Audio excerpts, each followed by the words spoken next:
তার আমের সৌদি আরব যাচ্ছিল হজ করার জন্য। যেই মাত্র সে এয়ারপোর্টে পৌঁছালো, তার নাম নিয়ে নিরাপত্তা সংক্রান্ত একটি সমস্যা দেখা দিল। নিরাপত্তা বাহিনীর লোকেরা তাকে বলল, একটু অপেক্ষা করো, আমরা চেষ্টা করছি সমস্যাটা সমাধান করতে।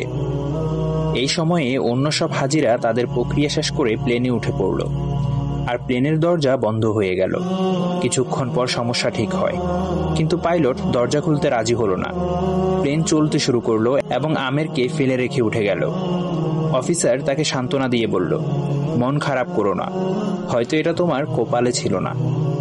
কিন্তু আমেরের ছিল অটল বিশ্বাস। সে উত্তর দিল, আমার নিয়ত হজে, ইনশাআল্লাহ আমি হজে যাবই। হঠাৎ খবর এলো, প্লেনটিতে যান্ত্রিক সমস্যা হয়েছে এবং তা ফিরে আসছে। প্লেন ফিরে এলো, মেরামত করা হলো, কিন্তু তাও পাইলট আমেরের জন্য দরজা খুলতে রাজি হলো না। অফিসার আবার বলল, হয়তো তোমার ভাগ্যে নেই। কিন্তু আমের ছিল ধীর প্রতিজ্ঞ, স্থির ও দৃঢ়চেতা।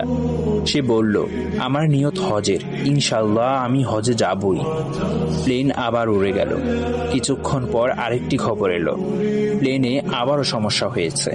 এবার পাইলট নিজেই বললেন, আমি আর উড়ব না যতক্ষণ না আমের প্লেনে ওঠে। শেষ পর্যন্ত আমের প্লেনে উঠল। সৌদি এয়ারপোর্ট থেকে সে একটি ভিডিও করল। তার আনন্দ ছিল বর্ণনার বাইরে। আল কাহার, এটি আল্লাহর সুন্দর নামসমূহের একটি।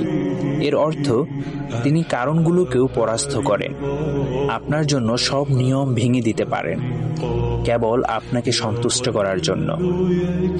তাই কিভাবে কখন এসব নিয়ে বেশি চিন্তা করো না, যতক্ষণ তোমার বিশ্বাস থাকে যে আল্লাহ সবকিছুর উপর ক্ষমতাবান। বিশ্বাস করো, তিনি পরিস্থিতি উল্টে দেবেন, তোমার পথ সহজ করে দেবেন, এমনকি অসম্ভবকেও বাস্তবে রূপ দেবেন। শর্ত একটাই, নিয়ত হোক পবিত্র।